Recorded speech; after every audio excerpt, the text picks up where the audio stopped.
नमस्कार. नमस्कार मंडळी. मी नंदकुमार मुरडे. आज गुरुवार परत आपल्या भेटीसाठी आलेलो आहे. रामायण, महाभारत हे काय अजब ग्रंथ आहेत. रामायणाविषयी बोलावं तेवढं थोडं आहे. खरं तर एक कुटुंब, एका कुटुंबामध्ये असणारा प्रत्येकजण हा इतक्या योग्यतेचा की परमेश्वरानंही, ईश्वरानंही, देवांनीही त्यांना वंदन करावं, अशी ही सारी मंडळी. यात जो हो. मी तुम्हाला परवा सांगितलं 108 प्रकारची रामायणं मी ऐकलेली आहेत. एक अद्भुत रामायण म्हणून आहे. अद्भुत. हां, अद्भुत गोष्टी आहेत त्यात. त्यात मी 1-2 गोष्टी वाचलेल्या अशा, की रावणाला एक भाऊ होता. तो सहस्त्रानन होता. पुष्कर बेटावर त्याचं राज्य होतं म्हणे. आणि रामाचं आणि त्याचं युद्ध झालं असताना राम त्याच्याकडनं बेशुद्ध पाडले गेले. आणि सीतामाईनं महादेवतेचं रूप घेतलं, महालक्ष्मीचं रूप घेतलं आणि त्याचा वध केला वगैरे. किंवा सीता सीता ही मंदोदरीची लेक असंही त्यात आहे. असो, अशा विविध गोष्टी आहेत. आता आपण आज जे पाहणार आहोत ना, ते एक अद्भुत आहे. रामायणातली मी जसं म्हटलं सगळी पात्रं ही विलक्षण आहेत, तसं यातला जो खलनायक मुख्य आहे तोही विलक्षण आहे. पुलस्ती ऋषींचा नातू असलेला रावण, ब्राह्मण कुळातला, वैष्णव असून शिवाची पूजा करणारा, असा हा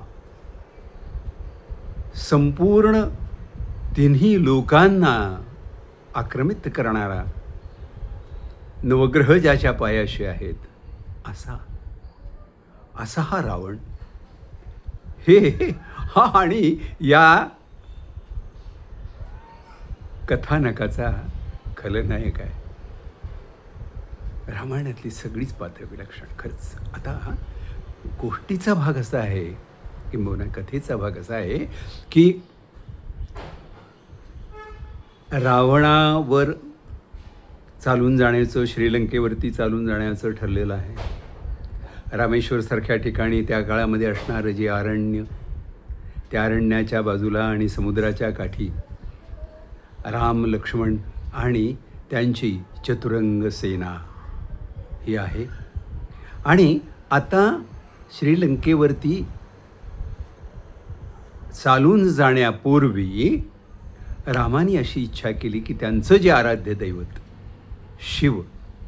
शिवाची पूजा करावी. आणि शिवपूजन हे करणं त्यांना आवश्यक वाटलं. इथेही बघा, राम शिवाचे भक्त आणि शिवरामाचे भक्त. आपल्याकडे सारंच काही विलक्षण आहे. प्रत्येकाला अर्थातच खूप मोठा सखोल अर्थ आहे. असो, तर पूजा करायची ठरल्यानंतर अर्थातच पुरोहित हवा. रामाने जांबवंतांच्या बरोबर जे एक महान असं व्यक्तिमत्व आहे, तर त्यांना त्याने विचारलं, त्यातले सिनियर, त्यांना विचारलं रामाने की आपल्याला या ठिकाणी शिवाची पूजा बांधायची आहे.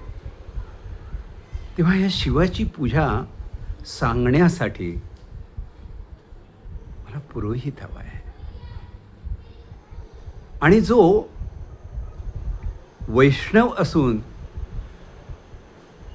मला शिवाची पूजा सांगणार आहे, शंकराची पूजा देणार आहे, शैव आहे. जांबवंत म्हणाले, या जंगलात, या ठिकाणी, या परिस्थितीमध्ये तसं कोणीही दिसत नाही, पण एक आणि एकमेव आहे, तो म्हणजे अर्थातच रावण. रावण ब्राह्मण आहे, शिवाची पूजा करणारा आहे, पुलस्ती ऋषींचा नातू आहे. आणि जांबवंतांची आणि पुलस्तींची सुद्धा ओळख, किंबहुना जांबवंत हे अतिशय आदरणीय व्यक्तिमत्व. तेव्हा रामाने त्यांना विनंती केली की आपण रावणाला जाऊन विचारावं. मग हे जांबवंत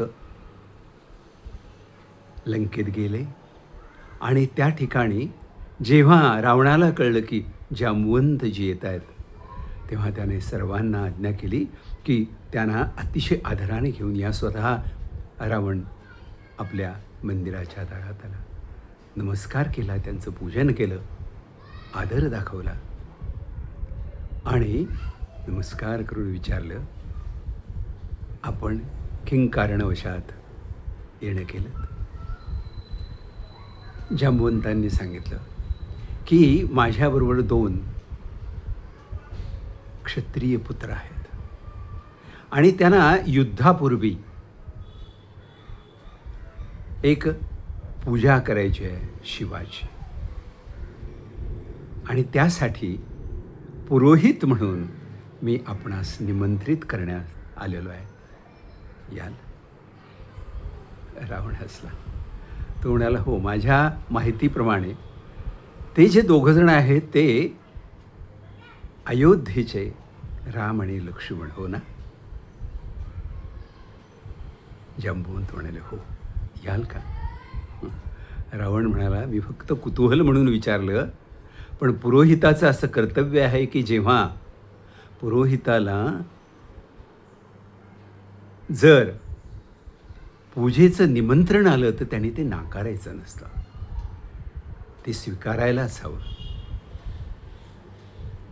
जांबुवंतांनी नमस्कार केला आणि म्हणाले, छान, मग आपण येत आहे आणि ह्या पूजेसाठी साहित्य? तर रावण म्हणाला, त्याचं असं आहे, ते आता जंगलात आहेत, या ठिकाणी काहीही उपलब्ध नाही, पण पुरोहिताची अशी त्याच्यावर बंधन असतं की जेव्हा आपल्या यजमानाकडे जे जे साहित्य नसेल त्याची पूर्तता पुरोहिताने करायची, तरच ती पूजा संपन्न होते आणि ते पुरोहिताचं कर्तव्य आहे. त्याप्रमाणे मी साऱ्या गोष्टी आणतो. जांबुवंतांनी नमस्कार करून परत आले. रावणाने त्यावेळी त्यांनी मुहूर्त विचारला. जांबुवंतांनी विचारलं की आता हे आचार्य, आता ते आचार्य होते, हे आचार्य, आता ह्या पूजेसाठी मुहूर्त काय? रावणाने पटकन नवग्रहांना बोलवलं, इथे इथे इथे इथे तुम्ही बसा आणि सांगा मुहूर्त काय? उद्या सकाळचा ब्राह्म मुहूर्त, सकाळी 5:30 वाजता हा मुहूर्त आहे आणि त्याप्रमाणे मी 5 वाजता त्या ठिकाणी येतो. आता हे मी वाचता सांगतो, त्यावेळीची घटकापळी काय असतील ते. तर ब्राह्ममुहूर्तावरती आपण हे पूजन करूया. जांबुवंत पुढे जाताच मेघनादाला रावणाने बोलवलं आणि त्याला सांगितलं की अशोकवनाचा सीतेला सांग की मी येतोय, मला भेटायचं. रावण तिथे गेला. सीतेला त्याने सांगितलं की लंकेवरती विजय मिळवण्यासाठी रामाला काही पूजा करायची आहे आणि ती पूजा संपन्न होण्यासाठी पुरोहित म्हणून मी ब्राह्मण म्हणून तिथे जाणार आहे. आणि एक नियम असा असतो की विवाहित व्यक्ती पूजेला बसणार असेल तर पार्श्वभागाला त्याची पत्नी हजर असणं आवश्यक असतं, तरच ती पूजा संपन्न होते. तेव्हा उद्या सकाळी सुस्नात होऊन मेघनाथ आपल्याला न्यायला येईल, रथात बसून आपण या. आणि अर्थात हे लक्षात ठेवा की पूजेपुरतीच तुमची सुटका आहे. आणि रावण तिथून आला. बघा बघा, ही विलक्षण पात्र आहेत रामायणातली, विलक्षण पात्र. दुसऱ्या दिवशी सकाळी ब्राह्ममुहूर्तावर पूजा व्हायची होती. राम अजानुबाहू त्याने तिथे पिंड तयार केली आणि पिंड तयार करून या पुरोहितांची वाट पाहत बसलाय. रावण आले वेळेवर आणि आता पूजा मांडल्यानंतर सगळं पूजा सुरू व्हायची. तर रावणाने विचारलं, आपण विवाहित ना? राम म्हणाले, हो. मग पूजा संपन्न होण्यासाठी पत्नी आपल्या बाजूला असायला हवी. रामाने मान खाली घातली, म्हणाले, नाही, या क्षणी तरी ती आता इथे नाही. रावणाने मेघनादाला हाक मारून सांगितलं की यांची पत्नी जी आहे तिला इथे हकारा, या ठिकाणी स्थापित करा. पूजा संपन्न झाली.